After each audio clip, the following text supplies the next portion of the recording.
তো গাইস দেখেন, এই যে একটা মেয়ে আছে না, দেখতে পাচ্ছেন?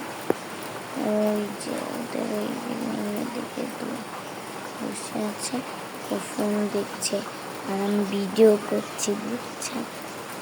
তো দেখেন মেয়েটাকে ছেড়ে বসে আছে। আর একটু জুম করে দেখতে পাচ্ছেন?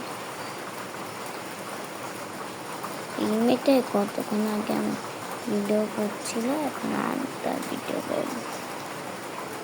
দেখেছেন মেয়েটাকে? তো এখন আর ভিডিও করতে মন চাচ্ছে না আমার, এখন অফ করে দিচ্ছি। এই মেয়েটাই আমাকে এতক্ষণ ধরে ভিডিও করছে না, এখন বুঝি শিক্ষা পাইছে। ওই যে মেয়েটা, ওই যে এখন টের পাইছে না কি জানি না। কোন মেয়েটা? আচ্ছা, তো এখন রাখি।